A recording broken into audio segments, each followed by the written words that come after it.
Assalamualaikum warahmatullahi wabarakatuh. Let me introduce my name first. My name is Luthfia Salma Amanda. My study number 20200430266. Today I will give explanation about saving and investment to fulfill my macroeconomics assignment. So let's take a look first.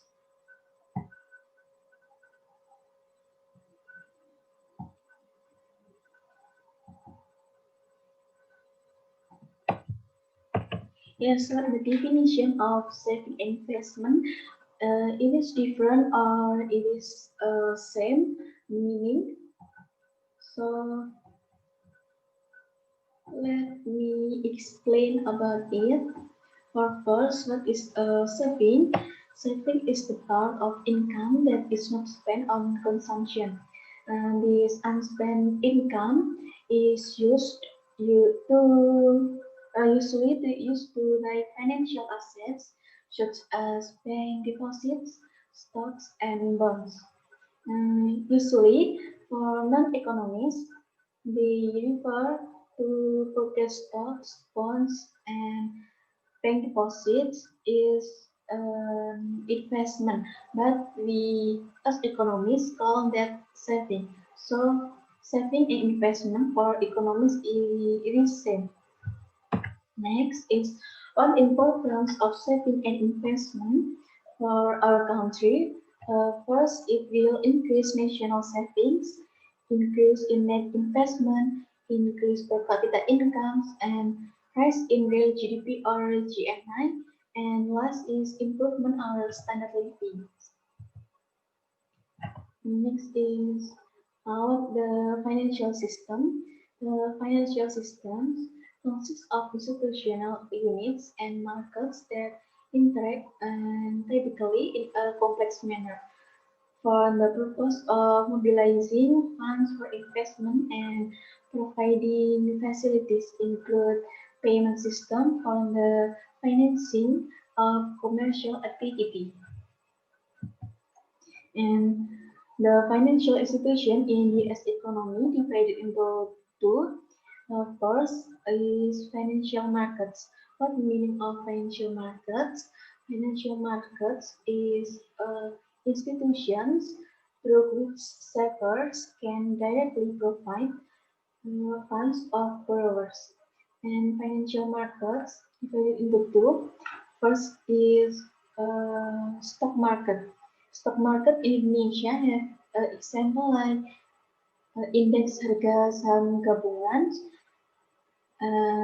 They usually call is IHSG. And for bond market, usually in the form of bonds, but can also include notes, bills, etc. for public and private expenditure. And the second institution is financial intermediaries. Institutions through which savers can indirectly provide funds to borrowers.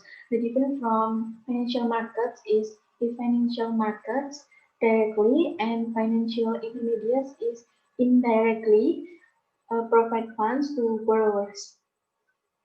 So for the example, financial intermediaries is like banks, mutual funds, credit unions, pension funds, and insurance companies.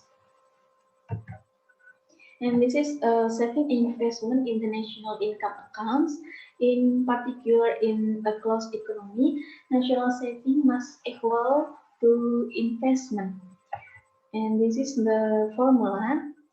Savings uh, national savings equal to private savings plus public savings.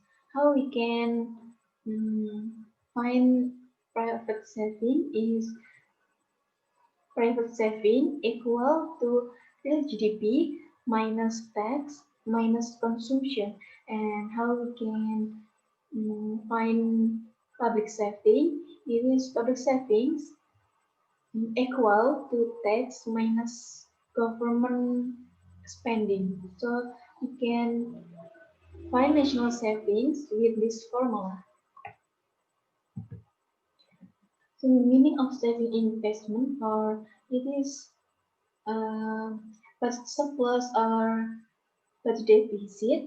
For first, if tax larger than government spending, the government runs a budget surplus because it receives more money than it spends. And for and if government spending larger than tax, so the government runs a budget deficit because it spends more money than it receives in tax revenue. So for the market for loanable funds, it is market in which the supply of loans come from households with savings, and the demand for loans come from business and households that wish to spend for investment. And the last is the price of loans reaches an equilibrium at which the supply of loans becomes equal to the demand for loans. And how we describe market for loanable funds? It is about how the borrowings happen. For the supply of loanable funds is based on saving, but for the demand, it is based on borrowings. The interaction between the supply of saving and the demand for loans determines the real interest rate and how much is loaned out. And about supply and demand for loanable funds, it is the supply of loanable funds represent the behavior of all of the savers in an economy. The higher interest rate that a saver can earn, the more likely they are to save money. As such as the supply of loanable funds mm, shows that the quantity of savings available will increase as the interest rate increase, and the foreign demand for loanable funds represent the behavior of borrowers and the quantity of loans demanded. On the lower in the interest rate, the less expensive it is to borrow. So the effect of government policies on saving and investment. Government policies can affect saving and investment. Of course, tax can affect with saving and investment, and government budget can affect saving. Governments have a strong interest in affecting the savings and investment in an economy. Both savings and investment affect the overall economy. For example, if an economy is overheating, a government might want to disincentive investment or consumption and would therefore be interested in increasing the saving rate. If an economy is in a recession, a government would want to encourage savers to start spending. There are a number of ways in through which a government can incentive savings and investment.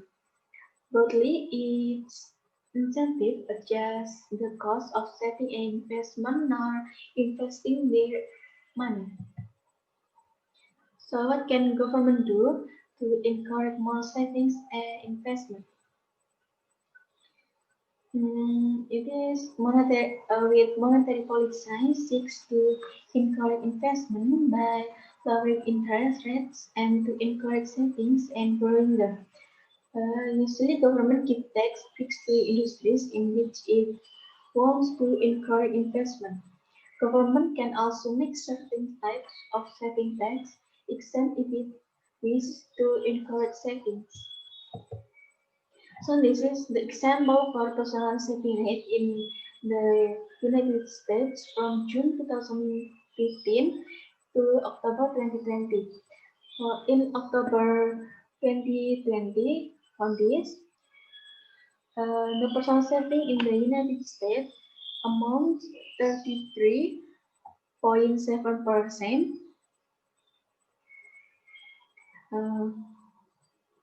Uh, sorry, this is the October 20.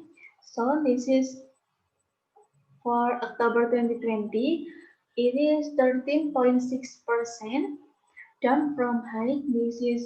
Mm, this is uh, February 2020, February to April 2020.